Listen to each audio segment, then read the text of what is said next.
ദൈവനാമത്തിന് മഹത്വം ഉണ്ടാകട്ടെ. നമുക്ക് വീണ്ടും ഒരുമിച്ച് ദൈവസന്നിധിയിലായിരിക്കാൻ കർത്താവ് തന്ന കൃപയ്ക്കായിട്ട് കർത്താവിനെ സ്തുതിക്കുന്നു. കഴിഞ്ഞ ക്ലാസ്സുകളിൽ നമ്മൾ യോഹന്നാന്റെ സുവിശേഷം ക്രമമായി പഠിച്ചു വരികയായിരുന്നു. 13-ാം അധ്യായമാണ് കഴിഞ്ഞ ക്ലാസ്സുകളിൽ നമ്മൾ ചിന്തിച്ച് വന്നത്. 13 മുതൽ 17 വരെയുള്ള അധ്യായങ്ങൾ നമുക്കറിയാം. മാളികമുറി പ്രഭാഷണം അല്ലെങ്കിൽ കർത്താവിന്റെ അന്ത്യവാക്കുകൾ, കർത്താവ് ക്രൂശീകരിക്കപ്പെടുന്നതിന് മുമ്പുള്ള വാക്കുകളാണ് പ്രധാനമായിട്ടും ഈ 13 മുതൽ 17 വരെയുള്ള അധ്യായങ്ങളിൽ കൈകാര്യം ചെയ്യുന്നത്. ഈ ഓരോ അധ്യായത്തിലും ഓരോ പ്രത്യേക വിഷയങ്ങൾ കർത്താവ് ശിഷ്യന്മാരോടുള്ള ബന്ധത്തിൽ പകർന്നു കൊടുക്കുന്നതായിട്ട് നമുക്ക് കാണുന്നുണ്ട്. 13-ാം അധ്യായത്തില് സെർവന്റ് ലീഡറായിട്ട് കർത്താവ് തന്റെ ശിഷ്യന്മാരുടെ കാല് കഴുകിക്കൊണ്ട് സെർവന്റ് ലീഡർ അല്ലെങ്കിൽ ദാസനായിരിക്കുന്ന ദാസ മനോഭാവമുള്ള നായകന്മാർ എന്നുള്ള ആശയം കർത്താവ് കമ്മ്യൂണിക്കേറ്റ് ചെയ്യുന്നു. 14-ാം അധ്യായത്തിൽ വരുമ്പോൾ കർത്താവ് അവരെ അനാഥരായിട്ട് വിടുകയില്ല. പരിശുദ്ധാത്മാവ് എന്ന കാര്യസ്ഥനെ കർത്താവ് കൊടുക്കുന്നു. 15-ാം അധ്യായത്തിലേക്ക് വരുമ്പോൾ കർത്താവിൽ വസിക്കേണ്ട ആവശ്യകത, മുന്തിരിവള്ളിയും കൊമ്പുകളും എന്നുള്ള നിലയിൽ ആ വിഷയം പറയുന്നു. 16-ാം അധ്യായത്തിലേക്ക് വരുമ്പോൾ പരിശുദ്ധാത്മാവ് എന്തൊക്കെ പ്രവർത്തനങ്ങളാണ് കർത്താവ് പോയതിനു ശേഷം ഭൂമിയിൽ ചെയ്യുന്നത് എന്നുള്ള വിഷയം വിശദീകരിക്കുന്നു. 17-ാം അധ്യായത്തിൽ വരുമ്പോൾ ശ്രേഷ്ഠ മഹാപുരോഹിതൻ എന്നുള്ള നിലയിൽ കർത്താവ് അർപ്പിക്കുന്ന പ്രാർത്ഥന. അല്പം സ്പീഡിലാണ് പറഞ്ഞത്, ഒന്നുകൂടെ സ്ലോ ആയിട്ട് പറഞ്ഞു കഴിഞ്ഞാൽ 13-ാമത്തെ അധ്യായത്തില് ദാസ മനോഭാവമുള്ള യജമാനൻ അല്ലെങ്കിൽ നമ്മൾക്ക് ക്രിസ്തീയ ശുശ്രൂഷകന്മാർക്ക് ദാസ മനോഭാവം ഉണ്ടാകണം. അതിന് കർത്താവ് മാതൃക കാണിച്ചു. 14-ാം അധ്യായത്തില് കർത്താവ് വിശ്വാസി അല്ല ശിഷ്യന്മാർക്ക് വേണ്ടി പരിശുദ്ധാത്മാവ് എന്ന കാര്യസ്ഥനെ നൽകുന്നു. 15-ാം അധ്യായത്തിൽ വരുമ്പോൾ മുന്തിരിവള്ളിയും കൊമ്പുകളും അല്ലെങ്കിൽ കർത്താവിൽ വസിക്കേണ്ടതിന്റെ ആവശ്യകത, അതാണ് 15-ാം അധ്യായം. 16-ാം അധ്യായം പരിശുദ്ധാത്മാവ് കർത്താവ് പോയതിനു ശേഷം ഭൂമിയിൽ ചെയ്യുന്ന പ്രവർത്തനങ്ങളെ കുറിച്ചുള്ള വിവരണം. 17-ാം അധ്യായത്തിൽ കർത്താവിന്റെ പ്രാർത്ഥനയാണ്. 18-ാം അധ്യായത്തിലേക്ക് കടന്നു വരുമ്പോഴത്തേനും ക്രൂശീകരണത്തിലേക്ക് അല്ലെങ്കിൽ കർത്താവ് പിടിക്കപ്പെടുകയും പീലാത്തോസിന്റെ മുമ്പിൽ നിൽക്കുന്നതുമായിരിക്കുന്ന ചിത്രങ്ങൾ വരുന്നു. അപ്പൊ കഴിഞ്ഞ ക്ലാസ്സിൽ നമ്മൾ 13-ാം അധ്യായം അതിന്റെ 34-ാം വാക്യമാണ് കഴിഞ്ഞ ക്ലാസ്സിൽ പ്രത്യേകമായിട്ട് ചിന്തിച്ചത്. കർത്താവിന്റെ സ്നേഹത്തിന്റെ പ്രത്യേകതകൾ. 13-ാം അധ്യായം 1-ാം വാക്യം ആരംഭിച്ചപ്പോൾ തന്നെ അവിടെ കർത്താവ് പറഞ്ഞൊരു വാക്കുണ്ടായിരുന്നു, ലോകത്തിൽ തനിക്കുള്ളവരെ സ്നേഹിച്ചതുപോലെ അവസാനത്തോളം അവരെ സ്നേഹിച്ചു. യോഹന്നാൻ സ്നേഹത്തിന്റെ അപ്പോസ്തലനാണ്. കർത്താവിന്റെ സ്നേഹം നമുക്ക് ഏറ്റവും ലളിതമായ നിലയിൽ മനസ്സിലാകുന്ന നിലയിലാണ് താൻ അവതരിപ്പിച്ചു തരുന്നത്. അതിൽ നമുക്ക് ദൈവസന്നിധിയിൽ ആശ്വസിക്കുവാനും അതുപോലെ തന്നെ ദൈവമക്കൾ എന്നുള്ള നിലയിൽ നമുക്കുള്ള ഉത്തരവാദിത്വം, കർത്താവ് നമ്മളെക്കുറിച്ച് എന്ത് പ്രതീക്ഷിക്കുന്നു എന്നുള്ള വിഷയവും ഒരുപോലെ വെളിപ്പെടുത്തി വരുന്ന ഒരു പ്രതിപാദ്യമാണ് നമ്മുടെ സുവിശേഷത്തിൽ പ്രത്യേകിച്ച് കാണുന്നത്. നമ്മൾ കഴിഞ്ഞ ക്ലാസ്സിൽ ദൈവസ്നേഹത്തിന്റെ പ്രത്യേകത, അതേ മനോഭാവം അല്ലെ കർത്താവ് നമ്മളെ സ്നേഹിച്ച കർത്താവിനുണ്ടായിരുന്ന സ്നേഹത്തിന്റെ ആ ഒരു തലത്തിൽ നിന്നുകൊണ്ട് നമ്മളും പരസ്പരം സ്നേഹിക്കണം, ശിഷ്യന്മാർ പരസ്പരം സ്നേഹിക്കണം എന്നുള്ള വിഷയമാണ് ദൈവത്തിന്റെ ആത്മാവ് 34-ാം വാക്യത്തിൽ കഴിഞ്ഞ ക്ലാസ്സിൽ ഓർപ്പിച്ച് നമ്മൾ ആ വിഷയം വിശദമായിട്ട് ചിന്തിച്ചു. ഇനി 35-ാം വാക്യത്തിലേക്ക് വരുമ്പോൾ അവിടെ പറയുന്നൊരു വിഷയം, ആ സ്നേഹം, അതായത് കർത്താവ് വിഭാവനം ചെയ്ത, കർത്താവ് വെളിപ്പെടുത്തി തന്ന ആ സ്നേഹം, അത് ക്രിസ്തു ശിഷ്യന്മാരുടെ ഐഡന്റിറ്റിയാണ് അല്ലെങ്കിൽ അവരുടെ തനിമയാണ് അല്ലെങ്കിൽ അവരുടെ ക്യാരക്ടറാണ് എന്ന് മനസ്സിലാക്കുവാനായിട്ട് ദൈവത്തിന്റെ ആത്മാവ് പ്രത്യേകം ഓർപ്പിക്കുക. കർത്താവ് പറയുകയാണ്, നിങ്ങൾക്ക് തമ്മിൽ സ്നേഹമുണ്ടെങ്കിൽ നിങ്ങൾ എൻ്റെ ശിഷ്യന്മാരെന്ന് എല്ലാവരും അറിയും. പരസ്പരം സ്നേഹിക്കുക, അത് കർത്താവിന്റെ ശിഷ്യന്മാർ തമ്മിലുള്ള സ്നേഹം, അത് വളരെ ഇമ്പോർട്ടൻ്റ് ആയിട്ടുള്ള ഒരു വിഷയമാണ്. കർത്താവ് എങ്ങനെയാണ് സ്നേഹിച്ചത് എന്നുള്ള വിഷയം. ഇവിടെ കർത്താവ് ഈ വിഷയം അധ്യായം പറഞ്ഞ് അവസാനിപ്പിച്ച് വരുമ്പോഴത്തേനും ഈ സ്നേഹത്തിന്റെ മനോഹാരിത വളരെ വ്യക്തമായിട്ട് മനസ്സിലാകത്തക്ക നിലയിലാണ് കാര്യങ്ങൾ അവതരിപ്പിച്ചു വരുന്നത്. വിശ്വാസികൾ അല്ലെങ്കിൽ ക്രിസ്ത്യാനികൾ, ശിഷ്യന്മാർ തമ്മിൽ സ്നേഹിക്കുമ്പോൾ ആ സ്നേഹം ദൈവസ്നേഹത്തിന്റെ പ്രതിനിധാനങ്ങളാണ്. അല്ലെങ്കിൽ കർത്താവ് എങ്ങനെയാണ് മറ്റുള്ളവരെ സ്നേഹിച്ചത് അല്ലെങ്കിൽ ലോകത്തെ എങ്ങനെ സ്നേഹിച്ചു എന്നതിന്റെ ദൃഷ്ടാന്തമായിട്ട് നിൽക്കുന്നു എന്ന് പറയുന്നു. അപ്പോൾ മാർക്ക് ഓഫ് ഐഡന്റിറ്റി ആയിട്ട്, ഒരു ക്രിസ്തു ശിഷ്യന്റെ മാർക്ക് അല്ലെങ്കിൽ മുദ്രയായിട്ടാണ് സ്നേഹത്തെ ദൈവവചനം വെളിപ്പെടുത്തുന്നത്. ഇനി അതിന്റെ 36 തൊട്ടുള്ള വാക്യങ്ങളിലേക്ക് നമ്മൾ വരുമ്പോൾ അവിടെ കർത്താവും പത്രോസും തമ്മിലുള്ള ഒരു സംസാരമാണ് അവിടെ നടക്കുന്നത്. ഈ സംസാരത്തില് നമുക്ക് ചിന്തിക്കുവാനായിട്ട് കഴിയുന്ന ഒരു വിഷയം, ഇവിടെ പത്രോസ് കർത്താവിനോട് ചോദിക്കുന്ന ചോദ്യമാണ്, കർത്താവെ നീ എവിടെ പോകുന്നു എന്ന് ചോദിച്ചതിന്.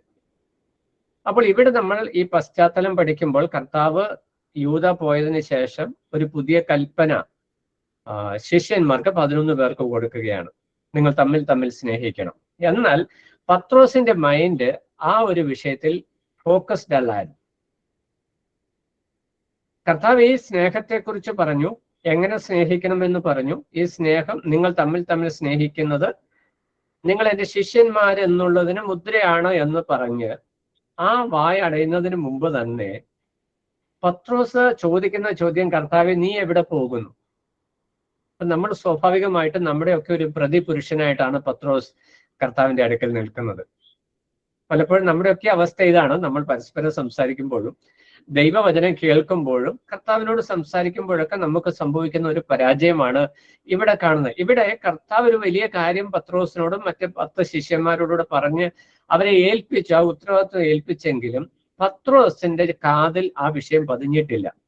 പത്രോസിന്റെ വിഷയവും ഹൃദയം ഒത്തിരി വറീഡായിരുന്നു എന്ന് നമുക്ക് കാണുവാനായിട്ട് കഴിയും. അതിന്റെ 33-ാം വാക്യത്തിൽ, അതായത് 13-ാം അധ്യായം 33-ാം വാക്യത്തിൽ പറയുന്നത്, ഞാൻ പോകുന്ന ഇടത്തേക്ക് നിങ്ങൾക്ക് വരുവാൻ കഴിയുകയില്ല. ആ വാക്ക് പത്രോസിനെ വളരെയധികം പ്രയാസപ്പെടുത്തി, അല്ലെ പൗലോസിനെ വളരെയധികം പ്രതികൂലമായിരിക്കുന്ന ഒരു മാനസികമായ തലത്തിലേക്ക് കൊണ്ടുപോയ ഒരു വിഷയമാണ്. അതിന് പല കാരണങ്ങളുണ്ട്. ഈ കർത്താവ് ഇവരെ വിട്ടു പിരിഞ്ഞാലുള്ള അവസ്ഥ, അത് പത്രോസിന് ഊഹിക്കാവുന്നതിലും വലിയൊരു വിഷയമാണ്. മറ്റ് 10 പേരുടെ അവസ്ഥ അത് തന്നെയാണ്. എന്നാൽ പത്രോസാണ് ആ വിഷയം സംസാരിക്കുന്നത്. അതിനൊരു കാരണമുണ്ട്. നമ്മൾ സുവിശേഷങ്ങൾ വായിക്കുമ്പോൾ ശിഷ്യന്മാർ പടകിൽ കയറിപ്പോയി, കർത്താവ് അവരുടെ കൂടെ ഇല്ലായിരുന്നു. ഇവർ നടുക്കടലിൽ ചെന്ന് കഴിഞ്ഞപ്പോൾ കാറ്റും കോളും പ്രതികൂലമായി, ബോട്ട് മുങ്ങുമാറായി. അർദ്ധരാത്രി സമയത്ത് വല്ലാത്തൊരു പ്രതിസന്ധി ഘട്ടത്തിൽ നിൽക്കുന്ന അവസ്ഥ പത്രോസിന്റെ ജീവിതത്തിൽ പത്രോസിന് ഒരിക്കലും മറക്കാനായിട്ട് കഴിയത്തില്ല. ആ അനുഭവങ്ങൾ മുന്നിൽ വെച്ചുകൊണ്ട് കർത്താവ് ഇവരെ വിട്ടുപോകുന്ന വിഷയത്തില് പത്രോസിന് ആ വാക്ക് കേട്ടത് മുതൽ പത്രോസ് മൈൻഡ് ഔട്ട് ഓഫ് കൺട്രോൾ ആയി പോയി എന്ന് പറയാനായിട്ട് നമ്മുടെയൊക്കെ ജീവിതത്തിൽ സംഭവിക്കുന്ന ഒരു വിഷയമാണ്. പലപ്പോഴും നമ്മളെ വളരെ സ്പർശിക്കുന്ന വിഷയം നമ്മൾ കേൾക്കുമ്പോൾ അതേ തുടർന്ന് വരുന്ന വളരെ പ്രധാനപ്പെട്ട വിഷയങ്ങൾ ഉൾക്കൊള്ളാൻ കഴിയാത്ത അവസ്ഥ നമ്മുടെ ജീവിതത്തിലും ഉണ്ടാകും. പത്രോസിന്റെ ജീവിതത്തിലും അതേ അവസ്ഥ ഉണ്ടായി എന്ന് നമുക്ക് മനസ്സിലാക്കുവാനായിട്ട് കഴിയും. അപ്പോൾ കർത്താവ് അവനോട് പറയുന്ന മറുപടി, ഞാൻ പോകുന്ന ഇടത്തേക്ക് നിനക്ക് ഇപ്പോൾ എന്നെ അനുഗമിക്കാൻ കഴിയുകയില്ല. അപ്പോൾ കർത്താവ് എന്താണ് പറഞ്ഞത്? ഇവരെ വിട്ട് കർത്താവ് ദൂരദേശത്തേക്ക് പോവുകയാണ് എന്നുള്ള വിഷയം പറയുമ്പോൾ തന്നെ നിങ്ങൾക്ക് അവിടേക്ക് വരുവാൻ, എന്നോട് കൂടെ വരുവാനായിട്ട് കഴിയുകയില്ല എന്നതാണ് കർത്താവ് പറയുന്നത്. അപ്പോൾ ഈ ഒരു വല്ലാത്ത പ്രതിസന്ധി ഘട്ടം, അതായത് 3.5 വർഷക്കാലം ഇടവും വലവും ഇവർക്ക് ബലമായി നിന്ന് കർത്താവ് ഇവരെ വിട്ടു പിരിയുമ്പോൾ ഇവരെ തനിച്ചാക്കി പോകുന്നു എന്നുള്ള വല്ലാത്ത ഒരു പ്രതിസന്ധി ഘട്ടത്തിൽ ഇവരെത്തിയിരിക്കുക. ആ പ്രതിസന്ധി ഘട്ടത്തിന്റെ ശരിയായ വികാരഭാവം അല്ലെ വൈകാരിക തല ഉൾക്കൊണ്ടുകൊണ്ടാണ് യോഹന്നാൻ 14-ാം അധ്യായം എഴുതി ആരംഭിക്കുന്നത് തന്നെ. അപ്പോൾ ഇവിടെ പത്രോസിനെ ഒഴിവാക്കി കർത്താവ് പോകേണ്ട ഒരു സാഹചര്യം ഇപ്പം വന്നിരിക്കുക. അതാണ് ഏറ്റവും പ്രധാനപ്പെട്ടതായിരിക്കും. അവിടെ കർത്താവ് പറയുന്നത്, ഞാൻ പോകുന്ന ഇടത്തേക്ക് നിനക്ക് ഇപ്പോൾ എന്നെ അനുഗമിക്കാൻ കഴിയുകയില്ല. ഇതുവരെയും കർത്താവിനെ അനുഗമിച്ച ശിഷ്യന്മാർ ഈ ഒരു പ്രത്യേക തലത്ത് വന്ന് കർത്താവ് അവരോട് പറയുകയാണ്, നിങ്ങൾക്ക് ഈ ഒരു അടുത്ത ഒരു പടിയിലേക്ക്, ഞാൻ അടുത്ത സ്റ്റെപ്പ് വെക്കുമ്പോൾ അതിനുള്ളിലേക്ക് നിങ്ങൾക്ക് എന്നെ അനുഗമിക്കുവാനായിട്ട് കഴിയുകയില്ല, അനുഗമിക്കേണ്ട ആവശ്യവുമില്ല എന്നുള്ളതിന്റെ ഉത്തരവാദിത്തം. കാരണം ഇവിടെ ഇതുവരെയും കർത്താവ് ജനങ്ങളുടെ ഇടയിൽ ശുശ്രൂഷ ചെയ്യുവാനായിട്ട്, ദൈവിക സന്ദേശം അറിയിക്കുവാനായിട്ടാണ് പോയത്. എന്നാൽ കർത്താവ് തന്റെ വരവിന്റെ ഉദ്ദേശമായി പ്രായശ്ചിത്ത മരണത്തിന്, അതായത് പാപത്തിന് പരിഹാരം ഒരുക്കുവാനായിട്ട് പോവുകയാണ്. അതിനകത്ത് പത്രോസിനൊന്നും ചെയ്യുവാനായിട്ടില്ല. പത്രോസിന് വേണ്ടി കൂടിയാണ് കർത്താവ് പ്രായശ്ചിത്തമായി തീരുവാനായിട്ട് പോകുന്നത്. ആ രംഗത്തെക്കുറിച്ച് പറഞ്ഞു കഴിഞ്ഞപ്പോൾ പത്രോസിന്റെ ഉള്ളിൽ വളരെ ആത്മാർത്ഥമായിരിക്കുന്ന ഒരു ഡെഡിക്കേഷൻ, ഒരു കമ്മിറ്റ്മെന്റ് ഉണ്ട്. അത് കർത്താവ് വ്യക്തമായി മനസ്സിലാക്കുന്നുമുണ്ട്. അതുകൊണ്ടാണ് കർത്താവ് പറയുന്നത്, പിന്നത്തേതിൽ നീ എന്നെ അനുഗമിക്കും എന്ന ഉത്തരം പറഞ്ഞു. അപ്പോൾ ഇവിടെ കർത്താവ് വളരെ വ്യക്തമായിട്ട് കാര്യങ്ങളെ മനസ്സിലാക്കി തന്റെ മഹത്വത്തിലേക്ക് പത്രോസിനെയും ചേർത്തുകൊള്ളും താൻ കൈവിടുന്നില്ല എന്നുള്ള ഒരു സന്ദേശം കൊടുക്കുന്നു. എന്നാൽ പത്രോസിന് അത് വ്യക്തമായിട്ട് ഉൾക്കൊള്ളുവാനായിട്ട് പറ്റുന്നില്ല. അവരുടെ ദൃഷ്ടി വളരെ പരിമിതമാണ്. നമുക്കതിനെ കുറ്റം പറയാനായിട്ട് പറ്റത്തില്ല. അവര് പൂർണ്ണ മനുഷ്യരായിട്ട് കർത്താവ് ദൈവമായിട്ടും ദൈവ മനുഷ്യനായിട്ട് നിൽക്കുന്നു, ഇവർ മനുഷ്യരായിട്ട് നിൽക്കുന്നു. ആ ഒരു അന്തരം അവിടെ ഉണ്ട്. എന്നാൽ ഇതൊക്കെ പ്രായോഗികമായിട്ട് നമ്മുടെ ജീവിതത്തിലേക്ക് പകർന്നു തരുന്ന ഒരു സന്ദേശം, ഈ പത്രോസിന്റെ ചിന്താഗതി വളരെ ഗൗരവമായിട്ട് നമ്മൾ കാണേണ്ട ഒരു വിഷയമാണ്. കർത്താവ് വളരെ പ്രധാനപ്പെട്ട വിഷയങ്ങൾ പറഞ്ഞു കൊടുക്കുന്നുവെങ്കിലും തൻ്റെ മനസ്സിനെ മതിക്കുന്ന വിഷയങ്ങൾ തന്നെ ഭരിച്ചതുകൊണ്ട് പത്രോസിന് കർത്താവ് പറഞ്ഞ ശേഷമുള്ള കാര്യങ്ങൾ അവന് മനസ്സിലാക്കുവാനായിട്ട് കഴിഞ്ഞില്ല. 37-ാം വാക്യത്തിലേക്ക് വരുമ്പോൾ നമ്മൾ വായിക്കുന്നത്, കർത്താവെ, ഇപ്പോൾ എനിക്ക് നിന്നെ അനുഗമിക്കുവാൻ കഴിയാത്തതെന്ത്? ഞാൻ എൻ്റെ ജീവനെ നിനക്ക് വേണ്ടി വെച്ചു കളയും എന്ന് പറയും. അപ്പോൾ ഇവിടെ പത്രോസ് തൻ്റെ ആത്മീക സമർപ്പണം, കർത്താവിനോടുള്ള തൻ്റെ ഡെഡിക്കേഷൻ, തൻ്റെ ശിഷ്യൻ എന്നുള്ള നിലയിൽ 3.5 വർഷക്കാലം കർത്താവിനോട് എത്ര ആത്മാർത്ഥമായിട്ട് പത്രോസ് കർത്താവിനെ സ്നേഹിച്ചു എന്ന് പത്രോസ് വ്യക്തമായിട്ട് അവിടെ പറയുക. അപ്പം തനിക്കൊരു സെൽഫായിട്ടുള്ള ഒരു കോൺഫിഡൻസ് ഉണ്ട്. തനിക്ക് സ്വയമായിട്ടൊരു ഞാൻ കർത്താവിന് വേണ്ടി പൂർണ്ണമായി ഡെഡിക്കേറ്റ് ചെയ്ത വ്യക്തിയാണ്. ആ ഡെഡിക്കേഷൻ മുഖാന്തരം കർത്താവിന് വേണ്ടി മരിക്കാനും ഞാൻ തയ്യാറാണ്. അപ്പോൾ പത്രോസ് കാണുമ്പോൾ 2 സാധ്യതകളാണ് മുമ്പിൽ നിൽക്കുന്നത്. ഒന്ന്, കർത്താവ് സ്ഥലം മാറിപ്പോകുന്നു. 2, യഹൂദന്മാർ കർത്താവിനെ കൊല്ലുവാനായിട്ട് നോക്കുന്നത് കൊണ്ട് ഒരു പക്ഷേ കൊല ചെയ്യപ്പെടാം.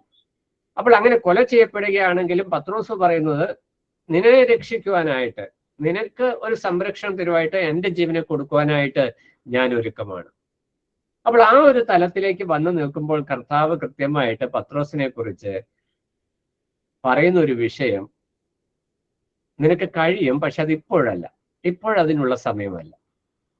അപ്പോൾ ഇവിടെ തൻ്റെ സമർപ്പണത്തെ കർത്താവിന്റെ മുമ്പാകെ വ്യക്തമായിട്ട് പത്രോസ് പറഞ്ഞു കൊടുക്കുമ്പോൾ ഇവരുടെ ഹൃദയത്തിൽ ഉണ്ടാകുന്ന, ഇവിടെ പത്രോസിന് ചോദിക്കുന്നുണ്ട്, നിന്റെ ജീവനെ എനിക്ക് വേണ്ടി വെച്ചു കളയുമോ എന്ന് കർത്താവ് അവനോട് ചോദിക്കുകയാണ്. അങ്ങനെ ചോദിച്ചതിന് ശേഷം പത്രോസിനോട് ഒരു കാര്യം കൂടെ മുൻകൂട്ടി പറഞ്ഞു കൊടുക്കുക, കോഴി കൂവും മുമ്പേ നീ 3 വട്ടം എന്നെ തള്ളിപ്പറയും. അപ്പോൾ ഈ ഒരു വിഷയം വീണ്ടും പ്രശ്നമായി. ഇവിടെ നമ്മൾ മനസ്സിലാക്കേണ്ടത് ഒരു 3 സംഘർഷഭരിതമായ അവസ്ഥയിലാണ് ഈ ശിഷ്യന്മാർ ഇപ്പോൾ നിൽക്കുന്നത് എന്ന് നമുക്ക് കാണുവാനായിട്ട് കഴിയും. ഇവരുടെ ഹൃദയം ആകെപ്പാടെ തകർന്നു നിൽക്കുന്ന ഒരു അവസ്ഥയാണ്. ആ അവസ്ഥയിലാണ് കർത്താവ് അവരോട് ഇപ്പോൾ സംസാരിച്ചുകൊണ്ടിരിക്കുന്നത്. 3.5 വർഷക്കാലം അവർക്ക് വേണ്ട ആഹാരം, കരുതല്, ഉപദേശങ്ങള്, നിർദ്ദേശങ്ങള്, സംരക്ഷണം, ഇതെല്ലാം നൽകി കൊണ്ടു നടന്ന കർത്താവ് ഇവർ വാഗ്ദത്ത മശികയായിട്ട് ഇവർ അംഗീകരിച്ച ഇവരുടെ ഗുരു ഇപ്പോൾ പറയുകയാണ്, ഞാൻ നിങ്ങളെ വിട്ടു പോവുകയാണ്. ആ പോകുന്ന വിഷയത്തോടുള്ള ബന്ധത്തിൽ തന്നെ ഇവരുടെ ഹൃദയത്തിൽ വളരെ മുറിവുകൾ ഉണ്ടായിട്ടുണ്ട്. ഈ 13-ാം അധ്യായത്തിന്റെ അവസാന ഭാഗവും 14-ാം അധ്യായത്തിന്റെ ആദ്യ വാക്യവും തമ്മിൽ അത് കണ്ടിന്യൂവേഷൻ ഉണ്ട്, തുടർച്ച. ആ 13-ാം അധ്യായത്തിൽ തുടർന്ന് സംഭവിക്കുന്ന വിഷയങ്ങളാണ് 14-ാം അധ്യായത്തിലേക്ക് നമ്മൾ കാണുന്നത്. അപ്പോൾ 13-ാം അധ്യായത്തിലെ 3 പ്രധാന വിഷയങ്ങളാണ് ഇവരുടെ ഹൃദയത്തിൽ. 14-1 നമ്മൾ വായിക്കുന്നത്, നിങ്ങളുടെ ഹൃദയം കലങ്ങിപ്പോകരുത്. അപ്പോൾ കർത്താവ് 13-ാം അധ്യായത്തിൽ ഇവർക്ക് വേണ്ട ചില മാതൃകകൾ കാണിച്ചു, പുതിയൊരു ഉപദേശം അവർക്ക് കൊടുത്തു. കർത്താവ് സന്ദേശം അവർക്ക് കൈമാറിയതോടൊപ്പം തന്നെ സംഭവിക്കാൻ പോകുന്ന ചില വിഷയങ്ങളെ കുറിച്ച് പറഞ്ഞത് ഇവരുടെ ഹൃദയത്തിൽ വളരെ മുറിവായി. 13-ാം അധ്യായം 21-ാം വാക്യത്തിൽ വരുമ്പോൾ, നിങ്ങളിൽ ഒരുവൻ എന്നെ ഒറ്റുകൊടുക്കുമെന്ന് പറയുന്നുണ്ട്. 13-ാം അധ്യായം 21-ാം വാക്യം. അപ്പോൾ അത് ആരാണ് എന്ന് യോഹന്നാൻ ചോദിക്കുകയും എൻ്റെ കയ്യിൽ നിന്ന് അപ്പം മേടിക്കുന്നവൻ അത് ചെയ്യും എന്ന് പറയുകയും ചെയ്ത് യൂദ ആഹാരം മേടിച്ചു പോവുകയാണ്. അപ്പോൾ നമ്മൾ ചിന്തിക്കുമ്പോൾ നമ്മുടെ വളരെ പിശാച് ദൈവം അവനെ ഒറ്റുകൊടുക്കുവാൻ നിയമിക്കപ്പെട്ടവനായിരുന്നു, അവനല്ല ദൈവം ഒറ്റുകൊടുക്കുവാനായിട്ട് തിരഞ്ഞെടുത്തവനാണ് കർത്താവ് എന്നൊക്കെ നമ്മളെ വിഷയം ലഘുവായിട്ട് അങ്ങ് വിടുകയാണ്. എന്നാൽ നമ്മൾ ഈ 12 അംഗ സംഘത്തെ നമ്മൾ ചിന്തിക്കുമ്പോൾ കഴിഞ്ഞ 3.5 വർഷമായിട്ട് കർത്താവിനെ പിൻപറ്റി കർത്താവിന്റെ ശിഷ്യന്മാരായി കർത്താവിൽ നിന്ന് പഠിച്ചും പ്രാപിച്ചും കർത്താവിന്റെ സ്നേഹം അനുഭവിച്ചു വന്ന് ഒരു പർട്ടിക്കുലർ സ്റ്റേജ് എത്തിക്കഴിഞ്ഞപ്പോൾ കർത്താവ് പറയുകയാണ്, നിങ്ങളിൽ ഒരുവൻ എന്നെ ഒറ്റിക്കൊടുക്കും.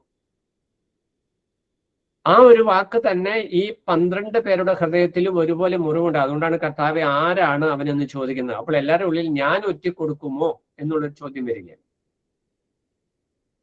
രണ്ടാമത്തെ വിഷയം പറയുന്നത്, കർത്താവ് പറഞ്ഞത് ഞാൻ നിങ്ങളെ വിട്ടു പോകാനായിട്ട് പോവുകയാണ്. 13-ാം അധ്യായം 33-ാം വാക്യം. അപ്പോൾ ഈ 2 കാര്യങ്ങൾ കേട്ടപ്പോൾ തന്നെ ഇവർ അത് പറഞ്ഞാൽ ഇവർ കർത്താവ് പറയുന്ന കാര്യങ്ങളൊന്നും ഉൾക്കൊള്ളാൻ പറ്റാത്ത ഒരു മാനസിക തലത്തിലേക്ക് ഇവർ ഈ 12 ശിഷ്യന്മാർ മാറിപ്പോയി. അവർ സ്വാഭാവിക മനുഷ്യരായതുകൊണ്ട് അവരുടെ മുമ്പിൽ വന്നു ഭവിച്ച വിഷയം ഒരാൾ ഒറ്റിക്കൊടുക്കുമെന്ന് പറഞ്ഞു, കർത്താവ് അവരെ വിട്ടുപോകുകയെന്നും പറഞ്ഞു. ഈ രണ്ട് പ്രശ്നങ്ങളുടെ നടുവിൽ നിൽക്കുമ്പോഴാണ് അടുത്ത സ്റ്റേറ്റ്മെന്റ് വരുന്നത്. അവരങ്ങനെ ഇരിക്കുമ്പോൾ യൂദ വിട്ടിട്ട് പോയി. അത് കഴിഞ്ഞ് ശിഷ്യന്മാരോട് കർത്താവ് സ്നേഹത്തിന്റെ കാര്യമൊക്കെ പറഞ്ഞ് മുന്നോട്ട് വരുമ്പോൾ അടുത്ത ഏറ്റവും വലിയ ഷോക്ക് വരുന്നത് പത്രോസിനാണ്. പത്രോസ് പറയാ, നീ എന്നെ തള്ളിപ്പറയും. പത്രോസിനോട് കർത്താവ് കൃത്യമായിട്ട് നീ എന്നെ തള്ളി പറയുവാനായിട്ട് പോകുകയാണ്.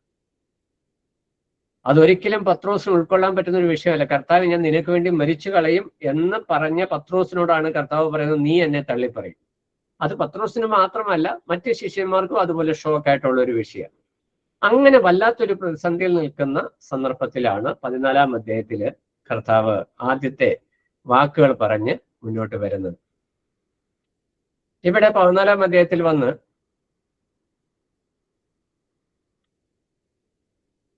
നമ്മൾ വരുമ്പോൾ അതിന്റെ 1-ാം വാക്യത്തില് കർത്താവ് പറയുന്ന ഒരു പ്രയോഗമുണ്ട്. നമ്മൾ ആ വിഷയങ്ങളിലേക്ക് 14-ാം അധ്യായത്തിലേക്ക് വരാം. അവിടെ 14-ാം അധ്യായം ആരംഭിക്കുമ്പോൾ കർത്താവ് ഒരു വിടവാങ്ങൽ സന്ദേശം കൊടുക്കുമ്പോൾ കർത്താവിന്റെ ഹൃദയത്തിലും ആ ഒരു വിട്ടുപോകുന്നതിൻ്റെതായിരിക്കുന്ന ആ കാര്യങ്ങൾ പറയുമ്പോൾ ഈ ശിഷ്യന്മാരുടെ ഉള്ളിൽ ആ വിഷയങ്ങൾ അവർ വേണ്ടുവോളം ഉൾക്കൊള്ളാതെ വരുമ്പോൾ കർത്താവിനും അതേ വിഷയമുണ്ട്. ആ ഭാവത്തെ ഉൾക്കൊണ്ടുകൊണ്ടാണ് കർത്താവ് നിങ്ങളുടെ ഹൃദയം കലങ്ങിപ്പോകരുത്. 14-ാം അധ്യായം 28-ാം വാക്യത്തിലും അതേ വിഷയം പറയുന്നുണ്ട്, നിങ്ങളുടെ ഹൃദയം കലങ്ങിപ്പോകരുത്. അപ്പോൾ ശിഷ്യന്മാരെ കർത്താവ് വിട്ട് പിരിഞ്ഞു പോവാനായിട്ട് ആഗ്രഹിക്കുമ്പോൾ ഇതുവരെ സംഭവിച്ച വിഷയങ്ങൾ, അതായത് യഹൂദന്മാരുടെ യെരൂശലേമിലേക്ക് വരുന്നു, രാജാവായിട്ട് ആനയിക്കപ്പെടുന്നു, പിന്നീട് ഉടനെ കർത്താവിനെതിരെ യഹൂദന്മാർ തിരിയുന്നു, കർത്താവ് മാളികമുറിയിൽ പെസഹയുടെ അപ്പം അത്താഴം ഒരുക്കുവാനായിട്ട് പെസഹ ഒരുക്കുവാനായിട്ട് കൂടി വരുമ്പോൾ കർത്താവ് ചെയ്യുന്ന പ്രവൃത്തികളെല്ലാം ഇവരുടെ ചിന്താഗതികൾ ഒരു മശിഹ എന്നുള്ള നിലയിൽ കർത്താവ് ചെയ്യാൻ പോകുന്ന യഹൂദന്മാരുടെ പ്രതീക്ഷയും കർത്താവ് ചെയ്യുന്ന പ്രവൃത്തിയും തമ്മിൽ ഭയങ്കര കോൺഫ്ലിക്റ്റ് ഉണ്ട്. അവിടെ ഇവർക്കത് വേണ്ടോളം ഉൾക്കൊള്ളുവാനായിട്ട് പറ്റുന്നില്ല. അത് അവരുടെ ഒരു പരാജയമാണ്. അതുകൊണ്ടാണ് കർത്താവിനോട് പത്രോസ് തുറന്ന് കർത്താവ് നിനക്ക് വേണ്ടി മരിക്കാൻ പോലും ഞാൻ ഒരുക്കമാണ്, അതുകൊണ്ട് നീ ഞങ്ങളെ വിട്ടുപോകുവാനായിട്ട് പാടില്ല എന്ന് പറയാനായിട്ടുള്ള കാരണം.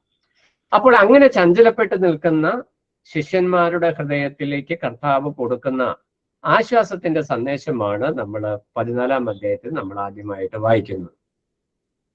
ഇവിടെ കർത്താവ് പറയുന്ന ഒരു വിഷയം നമുക്കെല്ലാം സംഭവിക്കുന്ന ഒരു വിഷയമാണ് ഹൃദയം കലങ്ങിപ്പോവുക. ട്രബിൾഡ് ഇൻ ഹാർട്ട് എന്ന് നമ്മൾ ഇംഗ്ലീഷ് വായിക്കുന്നത്. ഹൃദയത്തിൽ പ്രതിസന്ധി പരമായിരിക്കുന്ന അല്ലെങ്കിൽ വളരെ വിഷമസന്ധിയിലൂടെ നമ്മൾ കടന്നു പോകുന്ന ഒരവസ്ഥ.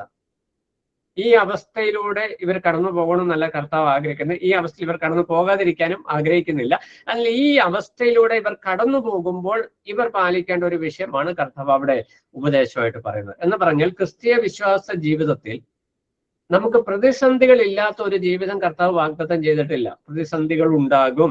എന്നാൽ ആ പ്രതിസന്ധിയിൽ നമുക്ക് ആശ്വാസം കണ്ടെത്തുവാൻ അല്ലെങ്കിൽ നമ്മൾ സ്വീകരിക്കേണ്ട നിലപാട് എന്താണെന്ന് കർത്താവ് വ്യക്തമായിട്ട് പറയുകയാണ്. നമ്മൾ ഇന്ന് ഈ 21-ാം നൂറ്റാണ്ടിൽ ജീവിക്കുമ്പോൾ, നമ്മൾ വിശ്വാസ ജീവിതം നയിക്കുമ്പോൾ ഈ പ്രതിസന്ധികളിലൂടെ നമ്മൾ കടന്നു പോകുന്നുണ്ട്. അതിന്റെ തലങ്ങളും അളവുകളും സാഹചര്യങ്ങളൊക്കെ വ്യത്യാസമാണ്. പക്ഷെ വിശ്വാസാനുബന്ധമായിട്ട്, വിശ്വാസത്തോട് ബന്ധപ്പെട്ട്, ആത്മീയ ജീവിതത്തോട് ബന്ധപ്പെട്ട് പലവിധ പ്രതിസന്ധികളിലൂടെ നമ്മൾ കടന്നു പോകുന്നുണ്ട്. ഇത് പത്രോസ് കർത്താവിനോട് ഏറ്റവും ചേർന്ന് ജീവിച്ച ഒരു വ്യക്തിയാണ്. കർത്താവിന് വേണ്ടി ഏറ്റവും ഉത്സാഹത്തോടെ മുന്നോട്ട് ചുവടുകൾ വെച്ച ഒരു വ്യക്തിയാണ്. അദ്ദേഹത്തിന് കർത്താവിന് വേണ്ടി മരിക്കത്തക്ക നിലയിൽ ഒരു സമർപ്പണമുണ്ട്. ആ സമർപ്പണത്തെ കർത്താവ് നിഷേധിച്ചിട്ടുമില്ല. എന്നാൽ ആ വ്യക്തിയുടെ ജീവിതത്തിൽ സംഭവിക്കാൻ പോകുന്ന വിഷയത്തെ കർത്താവ് ഒരു പ്രവചന രൂപേണ മുൻകൂട്ടി പറയുകയാണ്, നീ എന്നെ തള്ളിപ്പറയും. പത്രോസ് സ്വപ്നത്തിൽ പോലും ചിന്തിക്കാത്ത ഒരു വിഷയമാണ് കർത്താവിനെ തള്ളിപ്പറയുക എന്നുള്ള വിഷയം. അപ്പൊ നമ്മുടെ വിശ്വാസ ജീവിതത്തിലും പ്രതിസന്ധികൾ മുമ്പിൽ വരുമ്പോൾ ഇതേപോലൊരു സാഹചര്യത്തിലേക്ക് നമ്മൾ വരാം. പക്ഷെ അതേ സമയത്ത് കർത്താവ് അവിടെ പത്രോസിന് കൊടുക്കുന്ന ഒരു ആശ്വാസവാക്കെന്താ? നിനക്ക് എന്നെ അനുഗമിക്കുവാനായിട്ട് കഴിയത്തില്ല, കാരണം ഞാൻ മരിക്കുവാനായിട്ട് പോവുക. മരിക്കുന്നത് എങ്ങനെ? മറ്റുള്ളവർക്ക് വേണ്ടി എന്റെ പ്രാണനെ കൊടുക്കുവാനായിട്ട് ഞാൻ പോവുകയാണ്. പത്രോസിന് ഒരിക്കലും അതിന് സാധിക്കത്തില്ല. പത്രോസ് കർത്താവിന് വേണ്ടി മരിക്കുവാനായിട്ട് പോവുകയാണ്, അത് പിന്നീടാണ്. അപ്പോൾ പറയണം, പിന്നത്തേതിൽ നീ എന്നെ അനുഗമിക്കും. അപ്പോൾ കർത്താവ് അവനോടൊരു മുന്നറിയിപ്പ് കൊടുത്തു, നിനക്ക് എൻ്റെ കൂടെ വന്ന് ക്രൂശിൽ മരിക്കപ്പെടുവാനായിട്ട്, മനുഷ്യന്റെ പാപത്തിന് പരിഹാരത്തിന് പ്രായശ്ചിത്തമാകുവാനായിട്ട് നിനക്ക് കഴിയില്ല. എന്നാൽ പിന്നത്തേതിൽ ഒരു വട്ടം നീ ഒന്ന് തിരിഞ്ഞു വന്നതിന് ശേഷം നിനക്ക് ദൈവനാമ മഹത്വത്തിനു വേണ്ടി, പിതാവിന്റെ മഹത്വത്തിനു വേണ്ടി നിനക്കും എന്നെ പോലെ മരിക്കുവാനായിട്ട് കഴിയും. ആ സമർപ്പണത്തെ കർത്താവ് ഒരിക്കലും നിഷേധിച്ചിട്ടില്ല എന്ന് കാണുവാനായിട്ട് കഴിയും. അത് പറഞ്ഞു വന്നതിന് ശേഷം നിങ്ങളുടെ ഹൃദയം കലങ്ങി പോകരുത്. അപ്പോൾ വിശ്വാസ ജീവിതത്തിൽ നമ്മൾ കടന്നു പോകുന്ന ശിഷ്യന്മാർ ഇത്രയും വലിയൊരു കലക്കത്തിന്റെ അനുഭവത്തിലേക്ക് നമ്മൾ ആ രംഗങ്ങളിലൂടെ ഒക്കെ സഞ്ചരിച്ചാലാണ് ശരിക്കും മനസ്സിലാകുകയുള്ളൂ. ഈ 3.5 വർഷക്കാലം ഇവർ ഒരുമിച്ച് സഞ്ചരിച്ചു വന്നു. കർത്താവിന്റെ കൂടെ യെരുശലേമിലേക്ക് വാഗ്ദത്ത മശികയാണെന്ന് പറഞ്ഞ് കഴുതപ്പുറത്ത് കർത്താവ് സഞ്ചരിക്കുമ്പോൾ ഇവർ വിചാരിച്ചു വാഗ്ദത്ത മശികയായിട്ട് കർത്താവ് വരികയാനായിട്ട് പോവുകയാണ്. എന്നാൽ കർത്താവ് പറയുന്ന വാക്ക് വിട്ടുപിരിയുവാനായിട്ട് പോകുന്നു. അവിടെ ഭരിക്കുവാൻ ഇവർ പ്രതീക്ഷിക്കുന്ന കർത്താവ്, യെരുശലേമിനെ അല്ലെ ഇസ്രായേലിൽ വാഴുമെന്ന് ഇവർ പ്രതീക്ഷിക്കുന്ന കർത്താവ് ഇവരെ വിട്ടുപോകാനായിട്ട് പോവുകയാണ്. അത് മാത്രമല്ല, അതൊരു വിഷയമായിട്ട് നിൽക്കുമ്പോൾ തന്നെ കർത്താവ് പറയുന്ന ഒരു വിഷയം, ഈ 12 പേരിൽ ഒരുത്തൻ എന്നെ ഒറ്റുകൊടുക്കും, അവനൊരു പിശാചാകുന്നു. ഇത് കർത്താവ് ആദ്യത്തെ ആരാന്ന് കൃത്യമായിട്ട് പറയുന്നില്ല, നിങ്ങളിൽ ഒരുവൻ. അപ്പോൾ ഈ 12 പേരിൽ ആരുമാകാം. നമ്മളൊന്ന് ചിന്തിച്ചു നോക്കിയാൽ മതി. നമ്മൾ ഇത്രയും പേര് ഈ മീറ്റിംഗിൽ ഇരിക്കുമ്പോൾ ഒരാൾ പറയുകയാണ്, അല്ലെ കർത്താവ് നമ്മളോട് പറയുകയാണ്, നിങ്ങളിൽ ഒരുത്തൻ ഒരു പിശാചാണെന്ന് പറഞ്ഞാൽ, നമ്മൾ ഈ കൂടിയിരിക്കുന്ന ഇത്രയും ആളുകളുടെ ഉള്ളിലും ഒരേ സമയത്ത് അത് ഞാനാണോ അല്ലെങ്കിൽ ആരാണ് എന്നൊരു ചോദ്യം ഉണ്ടാവും. അപ്പോൾ കർത്താവിന് ഇത്ര വിശ്വസ്തയോടെ സകലവും വിട്ട്, കർത്താവ് ഒരിക്കൽ പത്രോസ് പറഞ്ഞ പടകും വലയും ഒക്കെ വിട്ട് ഞങ്ങൾ നിന്നെ അനുഗമിക്കുന്നു, ഞങ്ങൾക്ക് എന്ത് ലഭിക്കുമെന്ന് ചോദിക്കുന്നത്. അപ്പോൾ ഇത്രമാത്രം ത്യാഗം സഹിച്ച് വിട്ട് വേർപെട്ട് ജീവിക്കുന്ന ഇവരിൽ ഒരുവൻ ഒരു പിശാചാണെന്ന് പറയുമ്പോൾ അവരുടെ 12 പേരുടെ ഉള്ളിലുണ്ടായിരുന്ന ആ മനോവ്യസനം എത്ര ആഴമായിരുന്നു. യോഹന്നാൻ അത് കൃത്യമായിട്ട് ചിത്രീകരിക്കുന്നുണ്ട്. അതാണ് 14-ാം അധ്യായം 1-ാം വാക്യം. അത് കഴിഞ്ഞ് പറയുകയാണ്, ഞാൻ പോകാനായിട്ട് പോകും. ഒന്ന്, നിങ്ങളെന്നെ ഒറ്റ കൊടുക്കും. 2, ഞാൻ നിങ്ങളെ വിട്ടു പോകുവാനായിട്ട് പോവുകയാണ്. നിങ്ങൾക്ക് അങ്ങോട്ട് വരുവാനായിട്ട് കഴിയത്തില്ല, നിങ്ങൾ ഇനി എന്നെ കാണത്തില്ല. ഇത്രയും വിഷയം പറയുമ്പോൾ ഈ 12 ശിഷ്യന്മാരുടെ ഉള്ളിലുണ്ടാകുന്ന വ്യസനം അല്ലെങ്കിൽ വ്യത എന്ന് പറയുന്നത് നമുക്ക് വർണ്ണിക്കാൻ പറ്റാത്തൊരു വിഷയം. ഇന്ന് നമ്മൾ അനുഭവിക്കുന്ന വിഷയം, കർത്താവ് ഈ കാര്യങ്ങളിലൊക്കെ സഞ്ചരിച്ച് കർത്താവ് ഉയർത്തെഴുന്നേറ്റ് ജീവനും ചലനവുമായ ദൈവത്തിന്റെ ആത്മാവിനാൽ നമ്മുടെ ഹൃദയത്തിൽ ഭരിക്കുമ്പോൾ തന്നെ നമ്മുടെ വിശ്വാസ ജീവിതത്തിൽ പ്രതിസന്ധികൾ വരുമ്പോൾ കർത്താവ് എന്നെ കൈവിട്ടു എന്ന ചിന്തയിലേക്ക് നമ്മൾ മാറുന്നുണ്ട്. അപ്പോൾ അവരുടെ അവസ്ഥ നമുക്ക് ഊഹിക്കാവുന്നതേ ഉള്ളൂ. അപ്പോൾ അങ്ങനെ ഇരിക്കുന്ന ഒരു സാഹചര്യത്തിലാണ് ഇവിടെ കർത്താവ് പറയുന്നത്, നിങ്ങളുടെ ഹൃദയം കലങ്ങി പോകുവാനായിട്ട് പാടില്ല. 13-ാം അധ്യായത്തിൽ കർത്താവ് വിടവാങ്ങൽ സന്ദേശത്തിന്റെ ആദ്യ പടി കൊടുത്തു. 14-ാം അധ്യായത്തിലേക്ക് വരുമ്പോഴത്തേനും അവർ ആകെപ്പാടെ മനസ്സിൽ ചഞ്ചലപ്പെട്ട്, അതിന്റെ അവസാന ഭാഗത്ത് വരുമ്പോഴത്തേനും ചഞ്ചലപ്പെട്ടിരിക്കുന്ന അവരോട് കർത്താവ് പറയുകയാണ്, നിങ്ങൾ കലങ്ങിപ്പോകരുത്, നിങ്ങളുടെ ഹൃദയം തകർന്നു പോകരുത്. പിന്നെ എന്ത് ചെയ്യണം? അതിനൊരു പ്രതിവിധി കൊടുത്തു, നിങ്ങൾ ദൈവത്തിൽ വിശ്വസിപ്പിൻ, എന്നിലും വിശ്വസിപ്പിൻ. അപ്പോൾ ഇവിടെ കർത്താവ് പറഞ്ഞു വരുന്ന വിഷയം, കർത്താവിൽ ഇവർ ഇത്രയും കാലം കർത്താവിൽ തന്നെയാണ് വിശ്വസിച്ചത്. എന്നാൽ ആ വിശ്വാസത്തിന്റെ യഥാർത്ഥ അവസ്ഥയെ ഇവർക്ക് മുമ്പിൽ കർത്താവ് ഒന്ന് വിശകലനം ചെയ്യുവാനായിട്ട് ഇട്ട് കൊടുക്കുക. നിങ്ങൾ എത്ര ആത്മാർത്ഥമായിട്ടാണ്, നിങ്ങൾ എത്രത്തോളം ആഴത്തിലാണ് എന്നിൽ വിശ്വസിച്ചിരിക്കുന്നത്. ഒന്ന് അതാണ്. 2, കർത്താവ് ഇവരെ വിട്ടു പോവുകയാണ് എന്നുള്ള വിഷയത്തിലാണ് ഇവർ ചഞ്ചലപ്പെട്ടിരിക്കുന്നത്. കർത്താവ് വിട്ടുപോയാൽ എന്തു സംഭവിക്കും? അപ്പൊ പിതാവിൽ വിശ്വസിപ്പിൻ, എന്നിലും വിശ്വസിപ്പിൻ. പിതാവ് എന്ന് പറഞ്ഞാൽ ഒരു യഹൂദനെ സംബന്ധിച്ച് കൃത്യമായിട്ട് അവർക്കറിയാം പിതാവാ ദൈവം ആരാണെന്ന്. അപ്പോൾ ഇവർ ചിന്തിക്കുന്ന വിഷയം, മോശയോടും പഴയ നിയമ ഭക്തന്മാരോടും ദൈവം ഇടപെട്ടതുപോലെയുള്ള ഒരു വെളിപ്പാടും ഒരു ഇടപെടലും ഇവരോട് പ്രതീക്ഷിക്കുന്നുണ്ട്. നമ്മൾ താഴോട്ട് വായിച്ചു വരുമ്പോൾ ഫിലിപ്പോസിന്റെ വാക്കുകളിൽ അത് കൃത്യമായിട്ട് നമുക്ക് കാണുവാനായിട്ട് കഴിയും. എന്നാൽ കർത്താവ് പ്രാരംഭമായിട്ട് പറയുന്ന ഒരു വിഷയം ആശ്വാസത്തിന്റെ വാക്കുകളാണ്. നിങ്ങൾ ദൈവത്തിൽ വിശ്വസിപ്പിൻ, എന്നിലും വിശ്വസിപ്പിൻ. എന്നിട്ട് കർത്താവ് അടുത്ത വാക്ക് പറയുന്നത്, എൻ്റെ പിതാവിന്റെ ഭവനത്തിൽ അനേകം വാസസ്ഥലങ്ങളുണ്ട്. അപ്പോൾ പിതാവിന്റെ ഭവനം എന്ന് പറയുന്നത് കർത്താവ് ഇവിടെ നിന്ന്, അതായത് അവർക്ക് വ്യക്തമായി പറഞ്ഞു കൊടുക്കുകയാണ്, നിങ്ങളെ വിട്ട് ഞാൻ പോകുന്നത് ഈ ഭൂമിയിലെ മറ്റൊരു സ്ഥലത്തേക്കല്ല, എൻ്റെ പിതാവിന്റെ ഭവനത്തിലേക്കാണ്. കർത്താവ് പല പ്രാവശ്യം ശിഷ്യന്മാരുടെ കർത്താവ് ഈ കാര്യം അവകാശപ്പെട്ടിട്ടുണ്ട്. പുത്രൻ സ്വർഗത്തിൽ നിന്ന് പിതാവിന്റെ അടുക്കൽ നിന്ന് വന്നു എന്നുള്ള കാര്യം അവരോട് പറഞ്ഞിട്ടുണ്ട്. അപ്പോൾ പിതാവിന്റെ അടുക്കിലേക്കാണ് താൻ പോകുന്നത് എന്നുള്ള കാര്യം കൃത്യമായിട്ട് അവരോട് പറഞ്ഞു കൊടുക്കുന്നു. എന്നിട്ട് പറയുകയാണ്, എൻ്റെ പിതാവിന്റെ ഭവനത്തിൽ അനേകം വാസസ്ഥലങ്ങളുണ്ട് എന്ന് പറഞ്ഞാൽ ഈ ശിഷ്യന്മാർക്ക് ആശ്വസിക്കുവാനായിട്ട് മതിയായിരിക്കുന്ന ഒരാശ്വാസ ഭവനങ്ങൾ കർത്താവ് ഒരുക്കുന്നുണ്ട്. അപ്പോൾ ഇവരിവിടെ അനാഥരായിട്ട് വിട്ടിട്ട് പോകാനായിട്ട് പോവുകയല്ല. അതാണ് കർത്താവ് പറഞ്ഞു പോകുന്ന വിഷയം. ഞാൻ നിങ്ങളെ അനാഥരായി വിടുകയില്ല എന്ന് കർത്താവ് ഇവിടെ ഈ അധ്യായത്തിൽ തന്നെ കൃത്യമായിട്ട് പറയുന്നുണ്ട്.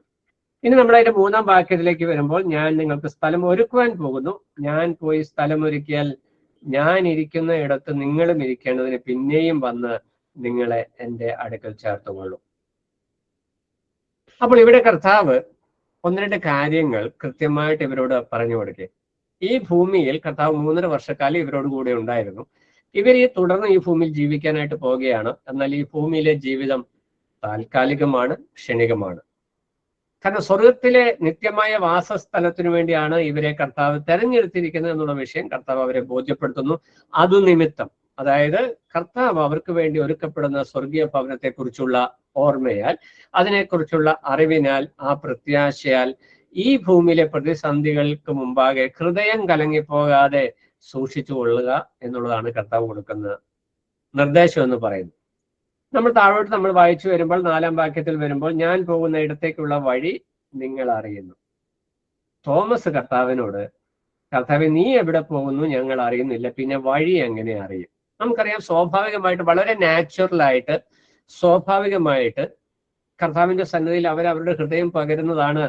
ഇത് അവിശ്വാസത്തിന്റെ വാക്കുകളല്ല. നമ്മൾ പലപ്പോഴും ഡൗട്ടിങ് തോമസ് എന്നാണ് തോമസിനെ വിളിക്കുന്നത്. എന്നാൽ തോമസ് ചെയ്യുന്ന വിഷയം, താൻ മുന്നോട്ട് വെക്കുന്ന കാര്യങ്ങളിൽ ഒരു ക്ലാരിറ്റി, ഒരു വ്യക്തത തനിക്ക് ആവശ്യമാണ്. അത് നമ്മൾ ആഗ്രഹിക്കുന്ന വിഷയം. നമ്മുടെ വിശ്വാസ ജീവിതത്തിൽ മുന്നോട്ട് കാര്യങ്ങൾ പഠിക്കുമ്പോൾ, വചനം പഠിക്കുമ്പോൾ, നമ്മൾ ഓരോ കാര്യങ്ങൾ ചെയ്യുമ്പോൾ നമ്മൾ ആ വിഷയത്തിൽ ഒരു വ്യക്തത നമ്മൾ ആഗ്രഹിക്കുന്നുണ്ട്. അപ്പൊ തോമസും അത് തന്നെ ചെയ്തിട്ടുള്ള, കർത്താവ് നീ പോകുന്നത് എങ്ങോട്ടാണ് എന്ന് ഞങ്ങൾക്കറിയില്ല, പിന്നെ വഴി ഞങ്ങൾ എങ്ങനെ അറിയും? കർത്താവ് തോമസിന് കൃത്യമായിട്ട് താൻ ആരാണ് എന്നുള്ള വിഷയത്തിൽ വ്യക്തമായിരിക്കുന്ന ഒരു നിർദ്ദേശം അവിടെ കൊടുക്കുന്നതാണ് 6-ാം വാക്യം. ഞാൻ തന്നെ വഴിയും സത്യവും ജീവനുമാകുന്നു, ഞാൻ മുഖാന്തരമല്ലാതെ ആരും പിതാവിന്റെ അടുക്കലെത്തുന്നില്ല. അപ്പോൾ പിതാവിന്റെ അടുക്കലേക്കാണ് താൻ പോകുന്നത് എന്നുള്ള വിഷയം ശിഷ്യന്മാരെ കർത്താവ് ആവർത്തിച്ച് ഇങ്ങനെ ഓർപ്പിച്ചു. ഒറ്റ വാക്കിൽ പറഞ്ഞിട്ട്, അതായത് ഈ ശിഷ്യന്മാരോട് ഞാൻ നിങ്ങളുടെ അടുക്കൽ നിന്ന് പോവുകയാണ് എന്ന് പറഞ്ഞപ്പോൾ തന്നെ ഇവർ മാനസികമായിട്ട് തകർന്നു. ഇവർക്ക് കർത്താവ് സ്നേഹത്തെ കുറിച്ച് പറഞ്ഞതും, നിങ്ങൾ ഭൂമിയിലായിരിക്കുമ്പോൾ സ്നേഹമാണ് നിങ്ങൾ എൻ്റെ ശിഷ്യന്മാര് എന്നുള്ളതിന് അടയാളം എന്ന് പറഞ്ഞതൊന്നും ഇവർക്ക് ഉൾക്കൊള്ളാൻ പറ്റിയിട്ടില്ല. ഈ ഒരൊറ്റ വിഷയത്തിൽ തന്നെ ഇവർ തകർന്നിരിക്കുക. അപ്പോൾ കർത്താവ് വളരെ വ്യക്തമായിട്ട് പറയുകയാണ്, ഞാൻ പോകുന്ന ഇടം എന്ന് പറയുന്നത് എൻ്റെ പിതാവിന്റെ ഭവനത്തിലേക്കാണ്. ഞാൻ അങ്ങോട്ട് പോകുന്നത് നിങ്ങൾക്ക് ഭവനം ഒരുക്കുവാൻ വേണ്ടിയാണ്.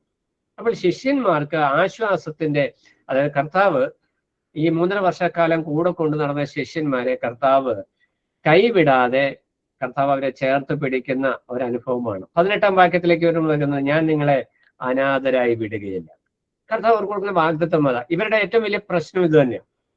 അപ്പോൾ യോഹന്നാൻ ഈ വിഷയത്തെ കർത്താവിന്റെ സന്നിധിയോട് ചേർന്നിരുന്ന് ഈ കർത്താവിന്റെ സൈഡിലും ശിഷ്യന്മാരുടെ സൈഡിലും ഒരു മീഡിയേറ്റർ ആയിട്ട്, എന്ന് പറഞ്ഞാൽ 2 പക്ഷത്തെയും വിഷയങ്ങൾ കൈകാര്യം ചെയ്ത വ്യക്തിയായിട്ട് നമുക്ക് ചിന്തിക്കാം. അപ്പൊ കർത്താവ് എന്തു പറയുന്നു, കർത്താവ് എങ്ങനെയാണ് ഈ വിഷയങ്ങൾ കാണുന്നതെന്ന് യോഹന്നാന് കൃത്യമായിട്ട് അറിയാം. ശിഷ്യന്മാരുടെ മനോഭാവം എന്താണെന്ന് യോഹന്നാന് കൃത്യമായിട്ട് അറിയാം. അപ്പൊ യോഹന്നാൻ ആ കാര്യം ഉൾക്കൊണ്ടുകൊണ്ട് കർത്താവ് ഇവരെ മനസ്സിലാക്കി സംസാരിക്കുന്ന വാക്ക് അങ്ങനെ തന്നെ ഉദ്ധരിക്കുകയാണ്, ഞാൻ നിങ്ങളെ അനാഥരായി വിടുകയില്ല. അപ്പോൾ കർത്താവ് ഈ ചഞ്ചലപ്പെട്ട ഈ ശിഷ്യന്മാരുടെ മനസ്സിലേക്ക് കൊടുക്കുന്ന ആശ്വാസത്തിന്റെ വാക്കുകൾ ഇതാണ്. നമ്മുടെ വിശ്വാസ ജീവിതത്തിലും നമ്മൾ കുറിക്കൊള്ളേണ്ട വിഷയം, ക്രിസ്തീയ ജീവിതം എന്ന് പറഞ്ഞാൽ യേശു കർത്താവിൽ വിശ്വസിച്ചാൽ സകല പ്രശ്നങ്ങളും പരിഹരിക്കപ്പെട്ടു എന്നുള്ള വ്യാജ സുവിശേഷം, പ്രോഗ്രസീവ് സമൃദ്ധിയുടെ സുവിശേഷമൊക്കെ പ്രസംഗിക്കുന്നത് ഇനി ഒരു പ്രശ്നമില്ലെന്നാണ് അവർ പ്രസംഗിക്കുന്നത്. എന്നാൽ കർത്താവ് പറയുന്നത് നിങ്ങൾക്ക് കഷ്ടമുണ്ടെന്ന്. എന്ന് പറഞ്ഞാൽ ഒരു വിശ്വാസി കർത്താവിങ്കിലേക്കല്ല കർത്താവിനെ അനുഗമിക്കുവാൻ തീരുമാനിച്ചാൽ, അവൻ വാസ്തവമായും അനുഗമിക്കുവാൻ ഇറങ്ങി തിരിച്ചാൽ അവന്റെ ജീവിതത്തിൽ കഷ്ടതയുണ്ട്. ആ കഷ്ടതയുടെ ലെവൽ എന്ന് പറഞ്ഞാൽ പത്രോസ് കടന്നുപോയ അവസ്ഥയാണ് നമ്മൾ മനസ്സിലാക്കണം. ഒരു വേള കർത്താവിനെ തള്ളിപ്പറയേണ്ട സാഹചര്യത്തിൽ പോലും എത്തിയിരിക്കുന്നു. എന്നാൽ അവിടെയും കർത്താവ് ചെയ്യുന്ന ഒരു പ്രൊവിഷൻ എന്ന് പറയുന്നത്, ഇവന് യഥാസ്ഥാനപ്പെടുവാനായിട്ട് ദൈവം ഒരു ചാൻസ്, ഒരു അവസരം കൊടുക്കുന്നു എന്നുള്ളതാണ്. 13-ാം അധ്യായം 1-ാം വാക്യത്തിൽ വായിച്ചതുപോലെ കർത്താവ് അവരെ സ്നേഹിച്ചതുപോലെ അവസാനത്തോളം, അല്ലെങ്കിൽ നിത്യതയോളം സ്നേഹിച്ചു നമുക്ക് പറയാം. കർത്താവിനെ മരണം വരെ സ്നേഹിച്ചു എന്നതിനെ വ്യാഖ്യാനിക്കാം. എന്നാൽ കർത്താവ് അവസാനത്തോളം ഒരേ നിലയിൽ സ്നേഹിച്ചു. ഇസ്കറിയാത്ത യൂദ കർത്താവിനെ ഒറ്റുകൊടുക്കും എന്നുള്ള കാര്യം കർത്താവിന് അവനെ തെരഞ്ഞെടുത്തപ്പോൾ തന്നെ അറിയാമായിരുന്നു. അവന് ഉത്തരവാദിത്തങ്ങൾ കൊടുത്തു. അവസാനം എല്ലാവരുടെയും മുമ്പിൽ വെച്ച് പറഞ്ഞു, നിങ്ങളിൽ ഒരുത്തൻ എന്നെ ഒറ്റുകൊടുക്കും. അവന്റെ ഹൃദയത്തോട് സമ്പാദിക്കുവാൻ കർത്താവിന് ഇടപെടുന്ന നിലയിൽ കർത്താവ് ശക്തമായ നിലയിൽ തന്നെ അവനോട് ഇടപെട്ടു. എന്നാൽ അവൻ അവിടെയും തിരുത്തപ്പെടാതെ പോയി. ഇനി ഗസമന തോട്ടത്തിൽ വെച്ച് കർത്താവ് ഒരു കാര്യം കൂടെ ചോദിക്കുന്നുണ്ട്. അവിടെയാണ് ഈ ദൈവസ്നേഹത്തിന്റെ മഹാത്മ്യം നമ്മൾ മനസ്സിലാക്കുന്നത്. അവന് കർത്താവ്, യൂദയെ നീ ചുംബനം കൊണ്ടോ എന്നെ ഒറ്റുകൊടുക്കുന്നത്? യൂദയോട് കർത്താവ് അങ്ങനെ ചോദിച്ചു. എന്നാൽ പത്രോസിനോടുള്ള ബന്ധത്തിൽ നമ്മൾ കാണുമ്പോൾ പത്രോസ് കർത്താവിനെ തള്ളി പറഞ്ഞു കഴിഞ്ഞപ്പോൾ കർത്താവ് തിരിഞ്ഞ് പത്രോസിനെ ഒന്ന് നോക്കിയതേ ഉള്ളൂ. ഇതാണ് ഈ വ്യത്യാസം. ഈ യൂത കർത്താവിനെ പിൻപറ്റി മുന്നോട്ട് യാത്ര ചെയ്യുമ്പോൾ, ശിഷ്യനായിട്ട് യാത്ര ചെയ്തുകൊണ്ടിരുന്നപ്പോൾ, ഈ കർത്താവിൽ നിന്ന് ഇവര് പ്രാപിച്ചതുപോലെ തന്നെ വചനം മുഴുവൻ ഇവര് പ്രാപിച്ചു. ഇവര് കണ്ടതുപോലെ തന്നെ അത്ഭുതങ്ങളും അടയാളങ്ങളും യൂദയും കണ്ടു. കർത്താവിന്റെ കൂടെ ഇവർ നടന്നതുപോലെ യൂദയും നടന്നു. അങ്ങനെ ഇവരുടെ എല്ലാം ജീവിതത്തിൽ പാളിച്ചകൾ വന്നപ്പോൾ ഉണ്ടായിരിക്കുന്ന നിലപാടുകൾ, അവരുടെ ചോയ്സസ് ആണ് ദൈവവചനം എടുത്തു കാണിക്കുന്നത്. ഇവിടെ കർത്താവ് പത്രോസ് തള്ളിപ്പറയുമെന്ന് പറഞ്ഞ് പത്രോസ് അത് വളരെ വിഷമമുണ്ടാക്കി. എന്നാൽ പത്രോസിന്റെ ജീവിതത്തിൽ 18-ാം അധ്യായത്തിലേക്ക് നമ്മൾ വരുമ്പോൾ, 19-ാം അധ്യായത്തിൽ വരുമ്പോൾ നമ്മൾ വിഷയം കാണുന്നുണ്ട്. പത്രോസ് കർത്താവിനെ തള്ളിപ്പറയുകയാണ്. കർത്താവ് പറഞ്ഞ വിഷയം ആക്ഷരികമായിട്ട് അവിടെ സംഭവിക്കുന്നു. യൂദയെക്കുറിച്ച് പറഞ്ഞതും സംഭവിച്ചു കഴിഞ്ഞു. പക്ഷെ വിഷയം യൂദയുടെ കർത്താവ് ചോദിക്കുന്ന ഒരു ചോദ്യം എന്ന് പറഞ്ഞാൽ, ഇവിടെ കർത്താവ് ഇവരെ എത്രമാത്രം സ്നേഹിച്ചു എന്നതിനിടെ, നീ എന്നെ ചുംബനം കൊണ്ടോ കാണിച്ചു കൊടുക്കുന്നത്? ഒരല്പമെങ്കിലും ദൈവസ്നേഹത്തിന്റെ ഒരു ലാഞ്ചന അവന്റെ ഹൃദയത്തിൽ അവൻ ഉൾക്കൊണ്ടിരുന്നുവെങ്കിൽ അവന് മനം തിരിയുവാൻ ഒരു അവസരമായിരുന്നു ആ വേദി. കർത്താവിനെ ഒറ്റ കൊടുക്കുക എന്നുള്ളത് യൂദയ്ക്കുള്ള അല്ലെ യൂദ ഒറ്റ കൊടുക്കുവാൻ നിയോഗിക്കപ്പെട്ടവനായിട്ട് നമുക്ക് ചിന്തിക്കാം. ആ നിയോഗം, ആ ദൗത്യം നിറവേറ്റി കർത്താവിനെ കാണിച്ചു കൊടുത്തു, ചുംബനത്താൽ കാണിച്ചു കൊടുത്തു. അവന്റെ മിഷൻ അവിടെ കഴിഞ്ഞു. കർത്താവ് അടുത്ത പ്രൊവിഷൻ മുമ്പിൽ വെച്ച്, നീ ചുംബനം കൊണ്ടോ എന്നെ ഒറ്റ കൊണ്ടോ. അവിടെയും അവന്റെ ഹൃദയത്തോട് കർത്താവിന് സമ്പാദിക്കുവാനായിട്ടുള്ള ഒരു വിഷയമുണ്ടായിരുന്നു, സ്നേഹത്തിന്റെ ഭാഷ. പക്ഷെ യൂദ അതൊരിക്കലും പരിഗണിച്ചില്ല. നമ്മുടെ വിശ്വാസ ജീവിതത്തിൽ നമ്മൾ ഉൾക്കൊള്ളേണ്ട ഒരു വിഷയം തന്നെയാണ്. ഞാൻ ഈ വിഷയങ്ങളോടൊന്ന് ചിന്തിച്ചു കഴിഞ്ഞപ്പോൾ എൻ്റെ ഹൃദയത്തിലും വന്ന ചിന്ത, പത്രോസിന്റെ അനുഭവത്തിലൂടെയാണ് പലപ്പോഴും നമ്മൾ കടന്നു പോകുന്നത്. ചിലപ്പോൾ നമ്മൾ യൂദയുടെ അനുഭവത്തിലൂടെയും കടന്നു പോകുന്ന വ്യക്തികളാണ്.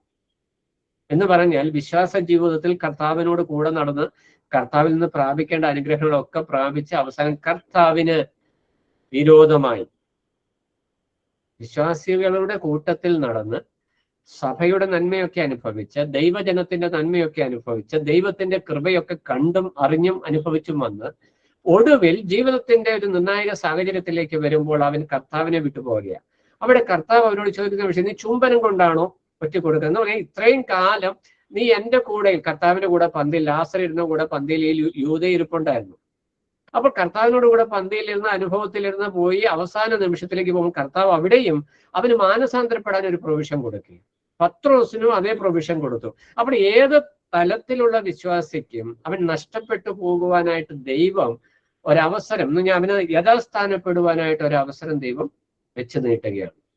ഇന്നത്തെ വിശ്വാസികൾ വളരെ ശ്രദ്ധിക്കേണ്ട ഒരു വിഷയം, കർത്താവ് എത്രമാത്രമാണ് ഓരോരുത്തരെയും സ്നേഹിക്കുന്നത്. ഇവിടെ കർത്താവ് ക്രൂശിലേക്ക് നടന്ന് പോകുന്ന, അല്ലെങ്കിൽ ക്രൂശ് മരണത്തിലേക്ക് അടുക്കുന്ന രംഗമാണ് നമ്മൾ ഇവിടെ വായിക്കുന്നത്. എന്നാൽ നമ്മളായിരിക്കുന്ന കാലഘട്ടം കർത്താവ് ക്രൂശ് മരണത്താൽ ഒരുക്കിയ രക്ഷ പൂർണ്ണമായി അനുഭവിക്കുവാനും ഉൾക്കൊള്ളുവാനും കഴിയുന്ന പരിശുദ്ധാത്മ അധിവാസത്താൽ, പരിശുദ്ധാത്മാവ് നമ്മുടെ ഹൃദയത്തിൽ വസിച്ചുകൊണ്ട് നമ്മളോട് ഇടപെടുന്ന അവസ്ഥയിൽ തന്നെ നമ്മളായിരിക്കാം.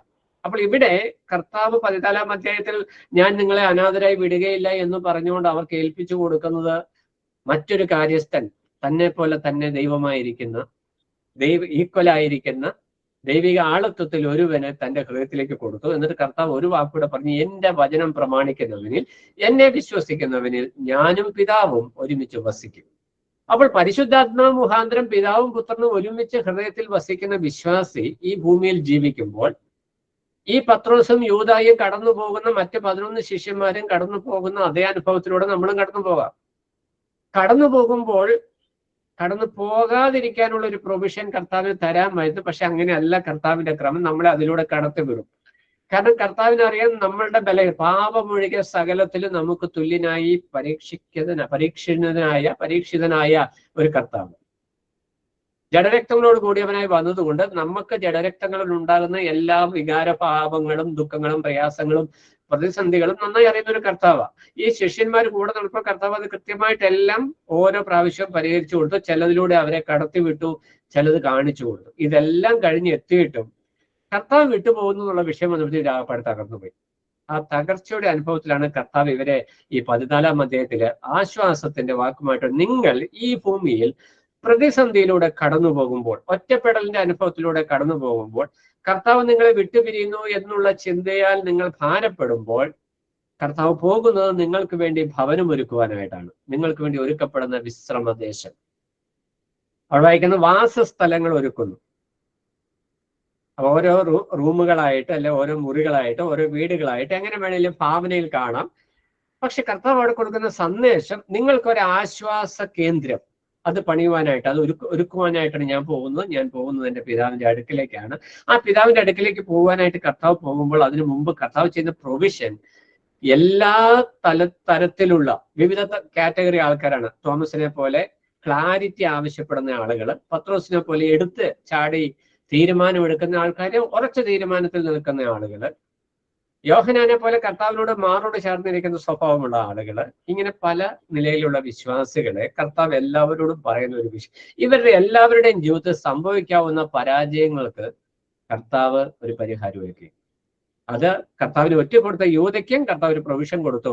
ചുംബിച്ചു കഴിഞ്ഞപ്പോൾ ചോദിക്കുന്ന ഒരു ചോദ്യമുണ്ട്, അല്പമെങ്കിലും ഹൃദയത്തിൽ ദൈവത്തിന്റെ ഒരു പ്രവർത്തനം അല്ലെങ്കിൽ ദൈവസന്നിധിയിലേക്ക് അവനൊരു ഭക്തിയുടെ ഒരു ലാഞ്ചനയെങ്കിലും ഉണ്ടായിരുന്നെങ്കിൽ, അവൻ അവിടെ വെച്ച് യൂദ ചെയ്തതുപോലെ കർത്താവെ തെറ്റിപ്പോയി എന്ന് അവൻ പറഞ്ഞിരുന്നെങ്കിൽ തീർച്ചയായിട്ടും അവന് വേണ്ടി കൂടിയായിരുന്നു കാൽവറി ക്രൂശിലെ പ്രായശ്ചിത്ത യാഗം എന്ന് നമുക്ക് മനസ്സിലാക്കാൻ കഴിയും. കർത്താവ് പറഞ്ഞ അങ്ങനെ, ആരും നശിച്ചു പോകുവാൻ കർത്താവ് ആഗ്രഹിക്കുന്നില്ല. യൂദയ്ക്ക് വേണ്ടിയും കർത്താവ് ക്രൂശിൽ വെച്ചു. പക്ഷെ യൂദയ്ക്ക് അത് ഉൾക്കൊള്ളുവാനായിട്ട് കഴിഞ്ഞില്ല. അപ്പൊ നമ്മുടെ വിശ്വാസ ജീവിതത്തിലും നമ്മൾ രക്ഷിക്കപ്പെട്ടു. നമ്മൾ യൂദയെ പോലെ നാശത്തിലേക്കല്ല പോകുന്നത്. പക്ഷെ പലപ്പോഴും യൂദയെ പോലെ ആണ് പല വിശ്വാസികളുടെ ജീവിതത്തിൽ സംഭവിക്കുന്നത്. കർത്താവിന്റെ നന്മയും ആത്മീയ കൂട്ടായ്മയും സ്വർഗീയ കൃപകളൊക്കെ അനുഭവിച്ച വ്യക്തികൾ പിന്മാറ്റത്തിന്റെ അനുഭവത്തിലേക്ക് പോയി കഴിയുമ്പോൾ ഒരു ചുംബനം കൊണ്ട് അവർ കർത്താവിന്റെ സന്നിധി വിട്ട് കർത്താവിനെ ഒറ്റിക്കൊടുത്ത് പോകുന്ന ഒരു അനുഭവം. എന്ന് പറഞ്ഞാൽ ഇനി എനിക്ക് കർത്താവിനെ വേണ്ട എന്ന് പറഞ്ഞ് ലോകത്തിലേക്ക് ഇറങ്ങിപ്പോകുന്നു. അതിന്റെ എൻഡിങ് എന്ന് പറഞ്ഞാൽ നമ്മൾ എബ്രാഹിം വായിക്കുന്നുണ്ട്, താൻ പിന്മാറ്റത്തിലേക്ക് പോയി കഴിഞ്ഞാൽ, സത്യത്തിന്റെ പരിജ്ഞാനം ലഭിച്ച ശേഷം പിന്മാറിപ്പോയാൽ അവരെ മാനസാന്തരത്തിലേക്ക് കൊണ്ടുവരുവാൻ പ്രയാസമാണ്. ഇന്ന് നമ്മുടെ വിശ്വാസഗോളത്തിൽ നമ്മൾ ശ്രദ്ധിക്കുമ്പോൾ ദൈവജനത്തിനിടയിൽ പലർക്കും സംഭവിച്ചിരിക്കുന്ന ഒരു വിഷയമാണ് ഈ യൂദയുടെ അനുഭവം. യൂദയ്ക്ക് മാനസാന്തരത്തിന് ഒരു പ്രൊവിഷൻ ഉണ്ടായിരുന്നു, പത്രോസിന് ഒരു പ്രൊവിഷൻ ഉണ്ടായിരുന്നു, തോമസിന് ആവശ്യത്തിനുള്ള ക്ലാരിറ്റി ഉണ്ടായിരുന്നു.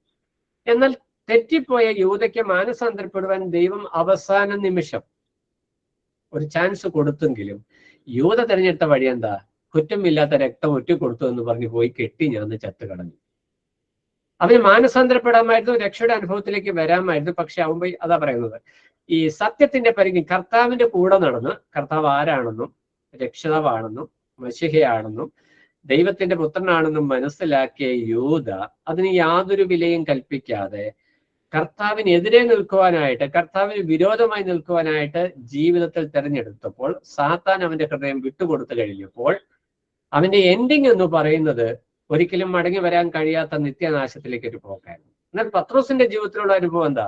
പത്രോസ് കർത്താവുമായിട്ട് ഈ സംവാദമൊക്കെ, ഈ 13-ാം അധ്യായം ലാസ്റ്റ് 36 തൊട്ട് 38 വരെ വാക്യങ്ങള് നമ്മളൊന്ന് കുറച്ച് ആഴമായിട്ടൊന്ന് സംവാദിച്ചു നോക്കിയാൽ ഈ പത്രോസും കർത്താവും തമ്മിലുള്ള സംവാദത്തില് പത്രോസ് കർത്താവിന്റെ മുമ്പിൽ തന്നെ ക്ലെയിം ചെയ്യുന്ന ഒത്തിരി ഒരു അവകാശവാദമുണ്ട്. കർത്താവ് നിന്നോട് കൂടെ മരിക്കാൻ ഞാൻ ഒരുക്കുക, നിനക്ക് വേണ്ടി മരിക്കാൻ ഞാൻ ഒരുക്കുവാണ്, ഇവരെല്ലാവരും നിന്നെ തള്ളി പറഞ്ഞാൽ ഞാൻ നിന്നെ തള്ളി പറയാനായിട്ട് പോകുന്നില്ല.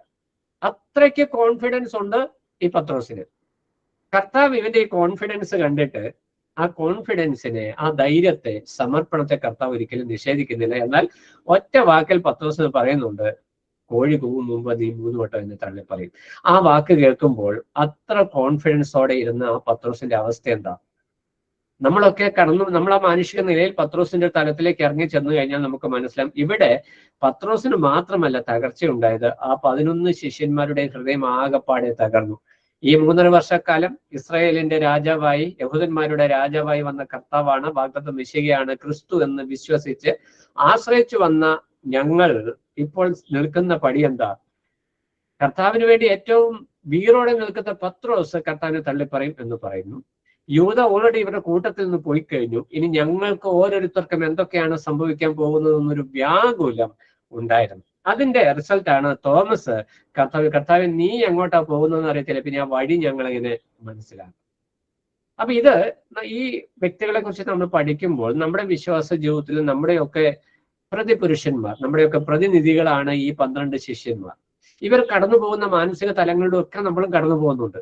എന്നാൽ കർത്താവ് അവിടെ ഒറ്റ വാക്കിൽ പറയുന്ന വിഷയം, നിങ്ങളുടെ ഹൃദയം കലങ്ങിപ്പോകും, എന്നിൽ വിശ്വസിപ്പിൻ, ദൈവത്തിൽ വിശ്വസിപ്പിൻ.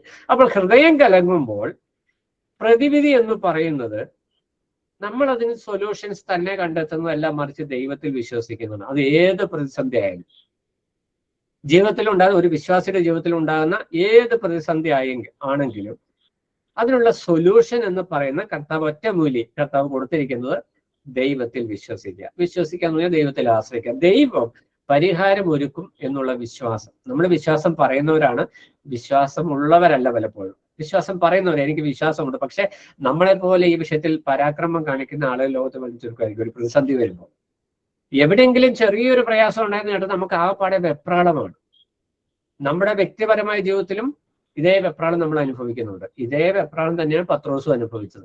പത്രോസിനോട് പറഞ്ഞത് നിസ്സാര വിഷയമല്ല. പത്രോസ് ഏറ്റവും കൂടുതൽ സ്നേഹിച്ച, ഈ കഴിഞ്ഞ 3.5 വർഷം കർത്താവിന്റെ ഇടവും വലവും നിന്ന് യാത്ര ചെയ്ത പത്രോസിനോട് കർത്താവ് പറയണം, നീ എന്നെ തള്ളിപ്പറയും. അതൊരു നിസ്സാര വിഷയമല്ല.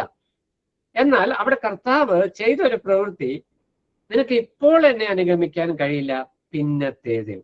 അവിടെ തന്നെ അതൊന്നും പത്രോസിന്റെ ഹൃദയത്തിൽ പതിഞ്ഞിട്ടില്ല. അതാണ് ആ മാനസിക തലത്തിന്റെ ഒരു അവസ്ഥ എന്ന് പറയുന്നത്. നീ പിന്നത്തേതിൽ എന്നെ അനുഗമിക്കും. അപ്പോൾ നമ്മുടെ ജീവിതത്തിൽ നമ്മൾക്ക് കർത്താവ് നമ്മോട് സംവാദിക്കുമ്പോൾ, കർത്താവ് നമ്മോട് സംസാരിക്കുമ്പോൾ നമുക്കും ഈ ഒരു വിഷയം പലപ്പോഴും പറ്റാറുണ്ട്. ദൈവം നമ്മളോട് പറയുന്നത്, അല്ലെങ്കിൽ നമ്മുടെ കർത്താവ് നമ്മളോട് പറയുന്ന പ്രമാണങ്ങളെ, അല്ലെങ്കിൽ നാം ഭൂമിയിൽ എങ്ങനെ ആയിരിക്കണം, നാം കർത്താവിന്റെ സാക്ഷ്യങ്ങളായിട്ട്, മുദ്രകളായിട്ട് നാം ഭൂമിയിൽ ആയിരിക്കണം എന്നുള്ള സന്ദേശം കർത്താവ് നമുക്ക് തരുമ്പോൾ, അത് നമ്മുടെ കാതിൽ പതിയാതിരിക്കാൻ അതിലുപരിയായിട്ടുള്ള പ്രാധാന്യം നമ്മുടെ ജീവിതത്തിൽ നാം വിശ്വാസത്തിൽ നേരിടുന്ന പ്രതിസന്ധികൾക്ക് നമുക്ക് പ്രാധാന്യം കൊടുക്കുമ്പോൾ ഈ കർത്താവ് പറയുന്ന ആശയം നമ്മൾക്ക് ഉൾക്കൊള്ളാൻ പറ്റാതെ വരുന്നുണ്ട്.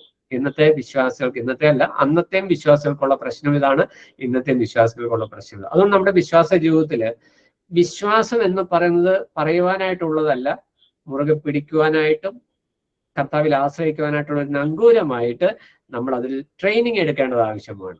കർത്താവിന്റെ കൂടെ നടന്നു, എല്ലാം ഇവർ അനുഭവിച്ചു. പക്ഷെ കർത്താവ് പറയുന്ന ആ ലാസ്റ്റ് നിമിഷത്തിൽ അവർ വേർപെട്ടു പോകുന്ന ഒരു അവസ്ഥ, ഇത് നമ്മൾ ഇന്ന് അനുഭവിക്കുന്ന ഒരു വിഷയം. ഒരു വ്യക്തി മരണത്തെ മുന്നിൽ കാണുമ്പോൾ ആ വ്യക്തി കടന്നു പോകുന്ന ഒരു അന്തരീക്ഷമുണ്ട്. അത് മരണം എന്ന് പറഞ്ഞാൽ ഒരു സെപ്പറേഷനാണ്, വേർപാടാണ്. ബന്ധുക്കളിൽ നിന്ന്, നമ്മുടെ ശരീരത്തിൽ നിന്നൊക്കെ നമ്മൾ വേർപെട്ടു പോകുന്ന ആ ഒരു ചിത്രത്തെ മുന്നിൽ കാണുമ്പോൾ നമുക്കൊക്കെ ഒരു അങ്കലാപ്പാണ്. നമുക്ക് പ്രത്യാശയുണ്ട്, വിശ്വാസമുണ്ട്, ഇതൊക്കെ ശരിയാണ്. പക്ഷെ മരണം എന്നുള്ള യാഥാർത്ഥ്യത്തെ മുന്നേ കാണുമ്പോൾ നമ്മൾ പകയ്ക്കുന്നു. അതേ ഒരു അവസ്ഥയിലേക്കാണ് പത്രോസ് ഇവിടെ എത്തി നിൽക്കുന്നത്. കർത്താവ് മരിക്കുവാനായിട്ട് പോവുകയാണ്. കർത്താവിന് ആ കാര്യങ്ങൾ കൃത്യമായിട്ട് അറിയാം. കർത്താവിന് അതിലൊരു അങ്കലാപ്പും കർത്താവിനില്ല. കർത്താവ് മരിക്കുവാൻ വേണ്ടി വന്നതുമാണ്. കർത്താവ് മരണത്തിന്മേൽ അധികാരമുള്ളവനാണ്. കർത്താവ് ആവശ്യത്തില്ല. പക്ഷെ ശിഷ്യന്മാരോടുള്ള ബന്ധത്തിൽ കർത്താവ് വേർപെട്ടു പോകുന്നു എന്നുള്ളത് അവർക്ക് ഉൾക്കൊള്ളുവാനായിട്ട് കഴിയുമായിരുന്നില്ല. നമ്മുടെ ജീവിതത്തിലും പ്രതിസന്ധികൾ മുന്നിൽ വരുമ്പോൾ വിശ്വാസപരമായിട്ട്, ഇപ്പൊ നമുക്കറിയാം ഇന്ത്യയിലെ സിറ്റുവേഷൻ ഒക്കെ നമ്മളിപ്പോൾ മാറി വന്നുകൊണ്ടിരിക്കുക. പല സ്ഥലത്തും വളരെ പ്രതികൂലമായിരിക്കുന്ന അവസ്ഥയാണ്. പണ്ട് റോമിലും ഇസ്രായേലിലും ഒക്കെ നടന്ന കാര്യങ്ങൾ നമ്മൾ വായിച്ചിട്ടേ ഉള്ളൂ. നമ്മളത് വായിച്ച് ചരിത്രത്തിൽ വായിച്ച് നമ്മളെ അത് ബാധിക്കാറില്ല. എന്നാൽ നമ്മുടെ ജീവിതത്തിൽ ഈ വിഷയങ്ങൾ മുന്നിൽ കൺമുമ്പിൽ ഇങ്ങനെ തെളിഞ്ഞു വരുമ്പോൾ നമ്മൾ പലപ്പോഴും പത്രോസിനെ പോലെ ഓവർ കോൺഫിഡന്റ് ആണ്. എനിക്ക് എന്തെല്ലാം വന്നാലും ഞാൻ സ്ട്രോങ് ആണ് നമ്മൾ ചിന്തിക്കുന്നത്. പക്ഷേ പത്രോസ് ആയിരുന്ന ആ ഒരു സാഹചര്യത്തിലേക്ക് ചെല്ലുമ്പോഴാണ് വാസ്തവത്തിൽ നാം ആരായിരുന്നു എന്ന് വെളിപ്പെടുന്നത്. അപ്പോൾ അവിടെ കർത്താവ് അനുവദിക്കുന്ന ഒരു ചിത്രം, ഒരു വട്ടം ഒന്ന് പിൻവാങ്ങുവാൻ, ഒന്ന് തള്ളി പറയുവാൻ കർത്താവ് അവനെ അനുവദിച്ചു എന്നുള്ളതാണ്. അതിന്റെ പ്രത്യേകത, ഇവന് കർത്താവിനോട് ഭയങ്കര സമർപ്പണമാണ്. തള്ളി പറഞ്ഞു കഴിഞ്ഞപ്പോൾ എന്ത് സംഭവിച്ചു? തിരിച്ചൊരു റെസ്റ്റോറേഷൻ ഉണ്ടാകുമ്പോൾ പണ്ടുണ്ടായിരുന്ന സമർപ്പണത്തിന്റെ 4 ഇരട്ടി സമർപ്പണം അപ്പോഴും ഉണ്ടാകുക. ചില പിന്മാറ്റങ്ങൾ, ചില ബലഹീനതകൾ, നമ്മുടെ ജീവിതത്തിലെ ചില പരാജയങ്ങൾ ദൈവം അനുവദിക്കുന്നത് നമ്മൾ പലപ്പോഴും ചിലപ്പോൾ ആത്മീയമായിട്ട് ക്ഷീണിച്ചു പോയ അവസ്ഥയിലാകാം, ഒറ്റപ്പെട്ടു പോയ അവസ്ഥയിലേക്ക് നമ്മൾ വരാം, പലപ്പോഴും കർത്താവിനെ കൈവിട്ടു എന്ന ചിന്തയിലേക്ക് നമ്മൾ വരാം. ഈ ഒരു അവസ്ഥയിലൂടെ കർത്താവ് നമ്മളെ കടത്തി വിടുവാനായിട്ടുള്ള കാരണം, പത്രോസിനെ പോലെ കർത്താവിനോട് ആത്മാർത്ഥ ഹൃദയമുള്ളവരാണെങ്കിൽ ഒരു മടങ്ങി വരവും, ഒരു ശക്തിപ്പെടലും, ഒരു ഡബിൾ സ്ട്രോങ് ആയിട്ട് വരാൻ വേണ്ടി ദൈവം ആഗ്രഹിക്കുന്നു. എന്നാൽ യൂദയെ പോലെ ഈ കൂട്ടത്തിൽ ഉണ്ടെങ്കിലും ഇതുമായിട്ട് ബന്ധമില്ലാതെയാണ് നിന്നു പോകുന്നതെങ്കിൽ എന്ത് സംഭവിക്കും? അങ്ങനെയുള്ള വ്യക്തികൾ തള്ളിപ്പറഞ്ഞ് ആ വഴി പോകത്തുള്ളൂ, പിന്നെ എൻഡിങ് ആണ്.